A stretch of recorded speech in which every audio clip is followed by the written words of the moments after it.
iimaanku shaygu qiraa lagu qaboobaa in raxmaanka qowlkii fahmaa soor maqaayiba ee qololkii fardowsiye jannuu qoorsan weligiye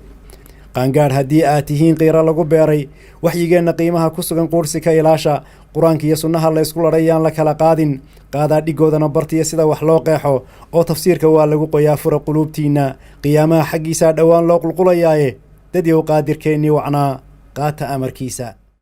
الحمد لله والثناء لله والصلاة والسلام على رسول الله أما بعد وحين نكبل بين آيات سورة البقرة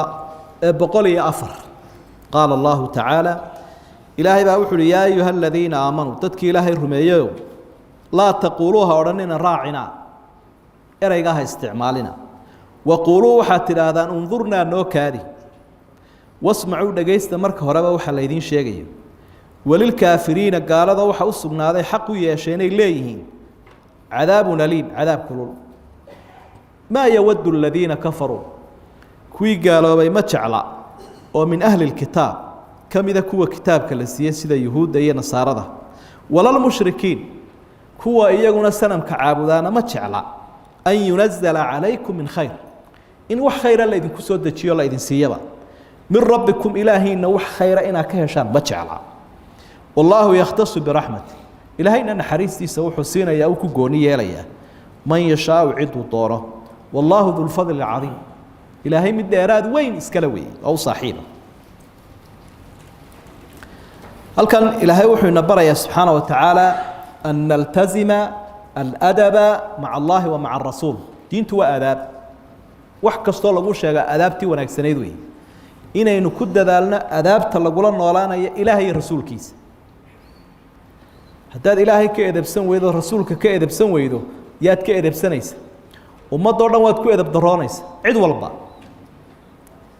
waxaa dhacaysay yahuuddu markaa inay ku edeb daroon jireen sidaa ilaahay baa ugu edeb daroodeen rasuulkiisana way ku edeb daroodeen sala allahu calayhi wasalam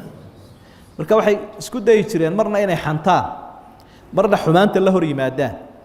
oo intay u yimaadeen bay yiraahdeen assalaamu calayk iyagoo iska dhigaya inay salaamaan ayaa waxay yiraahdeen geeri dushooda ha ahaatay allaha ku dilo assalaamu calayk halkanna waxay maqleen asxaabta oo nabiga kula calayhi salaatu wasalaam erayga raacina af carabiga ma xuma waxa weeye na ilaali ama na fahamsii ومراعاتك وإلالينت راع الشيء يجيبوا إلاليي وحق دوري مركز راعنا بلين مركز ليهن سجوا وحوا آخرين نوك هذه أوكله أي لين أمنا فهمسي أمنا سوق راعنا نإلاليو نوك هذه نفهمسي إرجع يجونا وحكلا عيبة بيو يقانين كدبنا وحيدا ورالكم فرصة بابك الصبح حدا أنكو ضل وحين نجوا عيدا ونقانين كل هذا عربت بكو استعمالين رسول كودي محمد دبتنا راعي بأولي ما النبي إلهي إنه أحبك ما قرصونا الكاو حلي كل هدي إريجا صوهوس كشيء يهودي هذا استعمالنا هو استعمالنا إريج كلا أف عربي قال لما معناه المشكلة دم يالان كرين أو انظرنا راعنا انظرنا ويسكم معنا لكن كاو بلايا كشيء والله صوص الله يستيه كهذا بالي كده أيوه انظرنا استعمالنا نو كادي ومركي أما نبي كأخرسانيا أما أي عطس أفيدنيا نسوق نبي محمد سداس استعمال بالي مركي رياض هذه يشار وكيمات إشكالكو أما شو هذا أي كتماد أما مدمدو كيماده إن لا ضعفا صح أما هذا الذي مرك قار كود لقد ذكره سومالي ذو واحد هذا إن أنت يدوي لا يسا يأور بيل يدوي كلا تولمين ويدا ليس حولها الله استعمال صوما أوربي لا أما وين رمانت هي أوربي لا وين رمانت هي حولها الله استعمالها ويدا ليس أن وين محنكور هذا أوربي لا إن ضدك الله استعمالها واي سيدا سو قرآن كنا قلتها برايا وأنا أدبت النبي محمد لقول لنا عليه الصلاة والسلام بالرسول كالليل أريجاها كورانينا أريجا استعمال صافية كعاية كور أنتوا أفكك على قاضي الرسول كاغا وحاكو سبين محو مسلم كل قنايا محو النبي محمد وابتر سنكر عليه الصلاة والسلام هو مجرم كاس واجب نوحكوا إنه إلهي وطوبتك أنا مع عقابتي سلام عليه marka aayadihii bay caayeen oo ilaahay bay caayeen oo rasuulkay caayeen iyadoo waxyigu soo degayaabay waxaan samaynayeen iyagoo adduun kale waanu haysanaayo quwadahoo dhan baanu dhakada ku sidanaa maanta maxay samaynayaan waxay doonaan bay samaynayaan laa taquuluu raacina waquuluu ndurnaa wasmacuu marka horeba intanaa leedihiin waxaad akhriyayso noo kaadi dee dhegaystaba kolka horeba yoo idin dhaafin waxyiga iyo waxaa laydin sheegaya iyo casharadu gaalna cadaab kulul buu leeyahy buu ilahay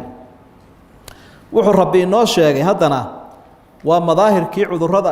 cadaawadda ay lahaayeen muuqaalkeediiye gaal oo dhami muslim inaanu khayr la jeclayn taas ilaahay baa inoo sheego caddeeyey maa yawaddu aladiina kafaruu min ahli lkitaab wala lmushrikiin an yunazala calaykum min khayrin min rabbikum an yunazala calaykum min khayrin min rabbikum min khayr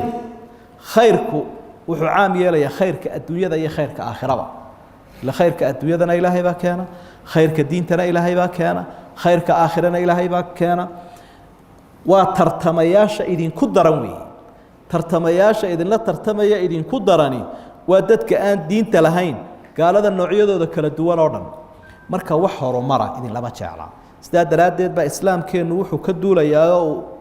ka dhigay waxyaabaha lagu xisaabtamayo inaan gaalada muslimka madax looga dhigin walan yajcala allaahu lilkaafiriina cala almu'miniina sabiila waddo uu ku xukumo qof gaali muslim ma jirto madax kuuma noqonayo kol hadduu gaalnimo caddaysanayo ama jinsiyadaada ha hayste ama reerkiina ha ahaado dib u joog baa laydhaha qaadina kuu noqon maayo la taliyana kuu noqon maayo tile ilaahay baa ka warramee nin laguhi wuu kula tartamaya weligaaba inaad khayr hesho ma jeclin intuu kaa qoro nootiska kaa qoro balaayadoo dhan iyo ceebahaaga iyo dhaliilahaaga oo dhan ayaabuu ku darayaaba barnaamijkiisa istaraatiijiyadda mustaqbalka ee lagula dagaalamayo ilaa asraartaadiibu helae adiguna fayl baa daba sidaa waxaad leedahay mucaawana rabaa saaxiibkayow isna wuxuu leeyahay saaxiibkayow ii sheeg waxa balaayo ku haya anaa sii kordhinayo biirinaye maxaan laysma fahmin waaye saa daraaddeed waxaad arkaysaa dadka dalalka muslimiinta ee kala caawinaya waxqabadka u fiirso waxqabadka u qabtaa waa mid caajirahoo degdega ayaamo kooban sanado kooban lagu qabanaya laakiin iyagu waxay qabanayaan waxaad arkaysaa lafiga iyo dowraanka ilaa uu magaciisa ku siiyo manficiisana qaato mushkiladana la socdaan waxbaa ciyaar lagu bixin maayo wallahu yakhtasu biraxmati man yashaa wallaahu dulfadli cadiim ilaahay baynu leenahay ilaahay baa naxariistayda ciddaan doonaan ku gaar yeelaya gaalii sheegi maayo dheeraadka ilaahayna wuu weyn marka awliyada ilaahay xagga alle ka ciiri laayin alla wuxuu uhi maa nansakh wixii aanu bedelno ama doorino eenu meesha ka saarno oo min aayatin aayada aw nunsihaa ama aanu ku ilowsiino nebi maxamedow na'ti waxaanu keeni doonaa bikhayrin minhaa mid ka wanaagsan aw milihaa ama la mid ah alam taclam miyaanan ogeyn ana allaha calaa kulli shayin qadiir ilaahay wax walba uu karaa alam taclam miyaanad ogeyn mar kale ana allaaha ilaahay lahu waxa u sugnaaday keligii mulku samaawaati waalard lahaanshaha cirarka iyo dhulka wamaa lakum idinma sugnaanin min duuni illaahi inta ilaahay ka sokaysa ama min gayri illaah min weliyin wax idin difaaca walaa nasiirin iyo wax idiin gurmado oo idiin hiiliya midnama haysataan waxyaabahay ka soo horjeedeen yuhuudda waxaa ka mid ah naskhiga annasku fi اladyaan الsamaawiya marka ayaddu waxay ku soo degtay waxay yidhaha maxamed kitaabku haystaa wuu isbedbedelaabee markaasaa sugan saxba maahe maanta kanaa jira berri waa la nasakhay warka waa nashuushad gaaladay u soo sheegeen gaaladuna waa afuufeen almuhim yuhuuddu way diideen naskhiga markaasaa aayaddan ilaahay uu soo dejiyey naskhigu inuu yahay wax jaa-is ahoo bannaan oo ilaahay ka yimi xaggiisa oo aayadihiisa qaar intuu nasakho qaar kale uu ku bedeli karo axkaamta sharcigaa qaar intuu meesha ka saaro kuwo kale uu ku bedeli karo taasi baa markaa ilaahay uu sugay xikmaddana isaga ayaa yaqaano ogsoon wixii uu bedelana wax ka khayr badan buu kusoo bedelayaa ama la mida ilaahayna loo sheegi maayo awooddarrana ma hayso ee waxa uu caddeeyey rabbi uu ku celceliyey ina allaha calaa kulli shayin qadiir alam taclam ana allaha lahu mulku samaawaati waalard tee wax walba uu karaa waxyaabuhu karana waxa ka mid a waxa uu karo qudradiisu maxsuusaadkana way ku masaa'ilka maxsuuska la arkayana way ku tacalluqdaa kowniga ah ta sharcigaana way ku tacalluqdaa isbeddelka kownka yaa sameeya oo adduunyada bedbedelo wada ilaahay dee aayaadkana saasoo kale u bedela alaa lahu lkhalqu waalamr abuurkuu leeyaho isbedel buu sameeya awood buu leeyahy amarkana isagaa lo amarkii hore mid kale uu ku bedelaya marka haddaad aaminsan tahay caalamkan isbedelka ka socda inuu isagu leeyahay alaa lahu lkhalqu waalamruna aamin amarkuu ku siiye mid kale inuu ku bedeli karo markaa waxaa nasku kuu caddaynayaa isbedelka adduunyada iyo isbedelka sharcigu inuu isku mid yahay waxay ku kala saaraan yuhuudduna aanay jirin wamaa lakum min duuni illaahi min waliyin walaa nasiir alam taclam ana allaha lahu mulku samaawaati waalard sharciguu leeyahay dadkuu leeyahay cirkuu leeyahay dhulkuu leeyahay cidda waxlabaa wax bedesha yaa ku qabsan kara laa yusalu camaa yafcalu wahum yus'aluun markaa sidaasaa warkaa ay sheegeen beenta ana ilaahay u deerifeeyey oo meesha uga saaray oo inaga wacyigeliyey oo wixii ay sheegeenna uu rabbi u suuliyey subxaana wa tacaala u buriyey marka waxaynu u gudbi lahayn inaynu wax ka nidhaahno naskiga tobaneeye qodob meelahaas waa baxi fiqi ah oo midna waa macluumaad dee dhinac kale kolka laegana macluumaad guudo naskiga uu qofku ka qaadanayo wey waxaa laga warramaa fandhiga naskiga la yidhaahdo usuul atafsiir wa usuul alfiqhi wa usuul alxadiid intaba waad ka akhriyi karaysaa kutubtaa saddexdaa asal ka warrama asalka tafsiirkii asalka xadiidkii asalka fiqiga inta waa lagu sheegaa waad ka akhriyi karaysa naskigu tacriif buu leeyahy tilmaan tacriifkiisu waxa weeyaan shaygoo meesha laga suuliyo oo waxaa la yidhaha hadhkii bay qoraxdii nasakhday naqlinna wuu noqdaa xagga luqada shaygii oo aada meel ka qaaddood meel kala geysan nasakhtu kitaab kitaabkii baan ereyadiisii guuriyey xagga sharcigeennana waxa ama isdilaaxa rafcu lxukmi الsharciy bidaliili mutaakhir xukumkii hore sharciga ahaa meesha laga saaro daliil ka dambeeyey lagu bedelo wuxuu noqdaa naskigu marka la eego qaybihiisa ilaa afqal wa musaawin wa akhaf wixii hore la nasakhay wax ka culus baa mararka qaarkood lagu soo bedeli karaa oo berigii hore soomku maalinta cashuuradunbu ahaa bil baaba lagu bedelayba oo rabadaan la yidhaah ilaa akhafana wuu noqdaa wixii hore la nasakhay wax ka fudud in lagu bedelo dee way dhacday in berigii hore ninka muuminiinta ka midii uu la dagaalamayey maxay imse gaal marka jihaadka lagu jiro 10 markii dambena laba laga dhigay ilaa musaawin ka xukunka hore la nasakhaye ka dambe way sinaan karaan qiblada ka soo jeedsada oo qibladan u jeedsada wuxuu noqdaa ilaa badiil wa ilaa غayr badiil mararka qaarkood intoo la nasakhaa mid kale lagu soo bedela xukum kale mararka qaarkoodna waxba laguma soo bedelaba sida suuratul mujaadala aad ka akhriyi karayso markii hore waxay ahayd yaa ayuha aladiina aamanuu idaa naajaytum arasuula faqadimuu bayna yaday najwaakum sadaqa marka nebiga la kulmaysaana la faqaysaan xoogaa adduuna iska horraysiiya markii dadku ay kari waayeenna waa la nasakhay waxna laguma bedelin aayadaha mansuuqa kolkaad eegto qur-aanka kariimka ah ma badno waa ilaa 20 culimadu way badiyaan aayadani waa mansuuq aayadan kala nasakhday laakiin marka la eego muxaqiqiintu ay u dhaba galeen 20 aayadood unbaa mansuuqa oo 20 aayadood ee nasakhayna ay jiraan kole insha Allah halkooda aynu ugu tagi doonaa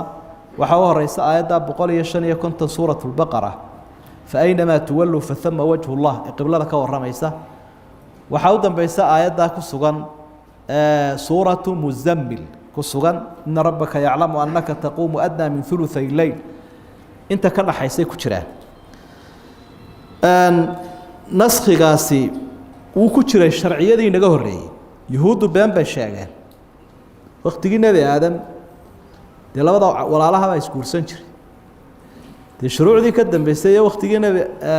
nebi muuse may jirin taas ee dadka isguursanaya inay kala durkaan bay ahayd waa naskiga laftiisa naskigu waxa ay dadka muslimiintii isku raaceen saa horeba aynu soo sheegnay inuu yahay wax jira aayadduna caddays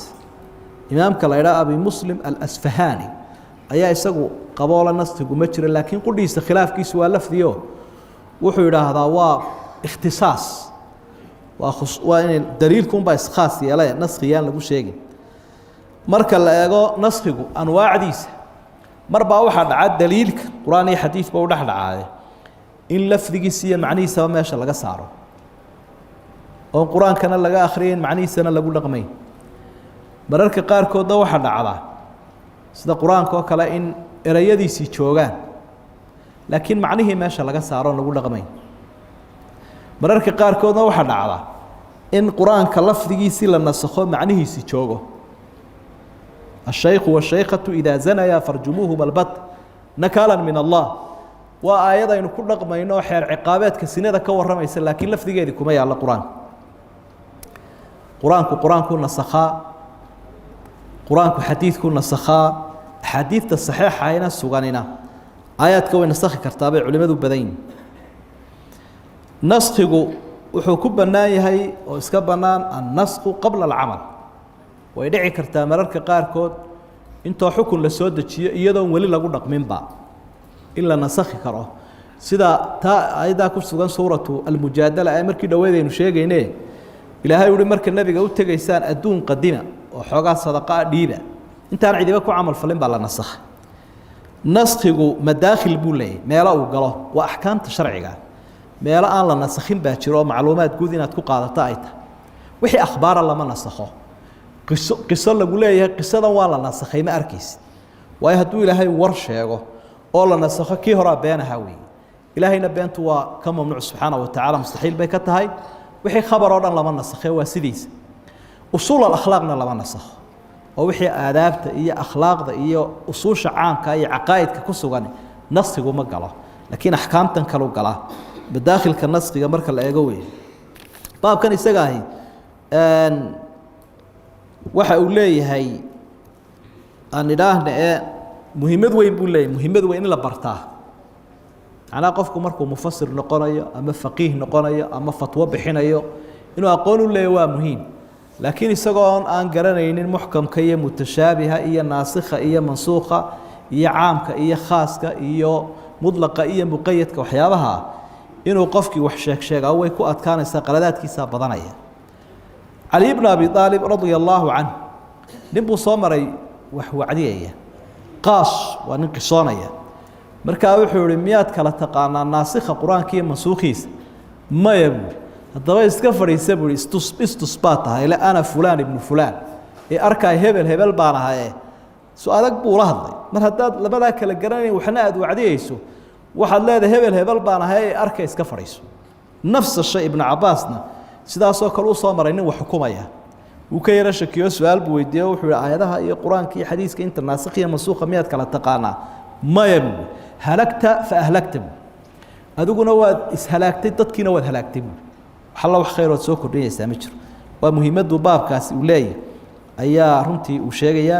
waxa isweydiin leh haddii aayadihii quraanka la nasakhay maxaa faa'iido ku jira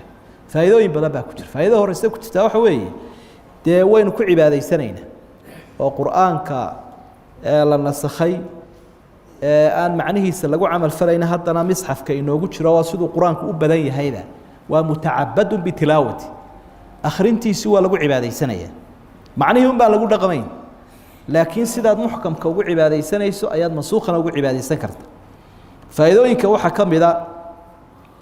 icjaaskii cilmiga haba sidii uga muuqanaya mucjisnimadii quraanku uu lahaa uu leeyahay فإذا واحد كمل واحد أركي كرينا نعمده إلهي نسيه سبحانه وتعالى حكم كي هراء عصلاء يا حكم كي دم فضضاء أي سكا بربرياله ما شاء الله وكل كي وراك سائن السهراء كسو إلهي نوقف فضضي بل أصحابتي أو واحد بدن هينين وليدي مركز تقول نبي الله كل ما يستانا وحويدين يستان بقربان قديمة وصيدي تشوان كي دخترك اللوجو سنشري هاللوجوست دي انت علم حرم لها labadii bay arkayaan labadii aayadood oo suuratul mujaadala ku jiro isdaba taagan oo ilaahay baa loo mahadnaqaya subhanahu wa ta'ala sidoo kale luqadii baa laga faa'iideysanaya alqur'aanu qaamuus man la qaamuus lahu qur'aanku wuxuu qaamuus u yahay oo wax badan ka faa'iideysan kara luqadiisa qofkan qaamuus bas sidaninba dad qur'aanka xafidsantahay macnihiisana taqaano eray kasto af carabiga ka soo warbaxa sida badan wuxuu baad uga helaysaa qur'aanka kariimka intaasoo faa'iidooyina oo aad u fara badan ayaa uu leeyahay si kale hadii loo dhigo waxay kamid noqonaysaa xigmada ku jirta markii la nasakhay si kale arin kale la isweydiin karaayo halkan ilaahay wuxuu yiri aayadii aan nasakho ama aan ku ilowsiyo waxaan keeni doonaa mid ka khayr badan ama mid la mid ah ta kay khayr badan garanay oo ay ka fududahay ta la midka maxay ina xigmad ku jira qibladana dadkii laga jeediyay qibladana waa loo jeediyey waxa xigmadda u weyna ku jirtaa waxa weeye addoomihii baa la kala saaraya bal ka ogolaada iyo ka diida ka ogolaada iyo ka diida labadaas ayaa la kala eegayaayo dee waa ka ilaahay markuu qiblada ka soo jeedinteedii ka warramayay yidhi wa innahaa la kabiiratu way ku culustay baa ilaahay wuli dadka dee ilaahay u heelan mooyaane halkaa ka soo jeedsada qaar badan baa odhan maxaan uga soo jeesanayna maxaa halkii hore markii hore cinaad samaynaya marka taasina waa xigmadda ku jirta si kale haddii loo eego xagga ajarka ajriga mar walba xukunkan dambe labada xukun haba isku mid ahaadaan muuqaalka laakiin maadaama aad amarkii ilaahay qaadatay ajrigiina wuu kuusii kordhay oo wuu kuusii weynaanaya waxyaabahaas waxa weeyaan baxi la xidhiidha baabkan isagaa qofkuna inuu barto weeye haddaad istidhaahdo barana wakti kooban baad insha allahu tacaala ku baran karaysaa wahada ma aquluhu waastaqfir allah wallahu subxaanahu watacaala aclam يا منزل الآيات والفرقان بيني وبينك حرمة القرآن اشرح به صدري لمعرفة الهدى واعصم به قلبي من الشيطان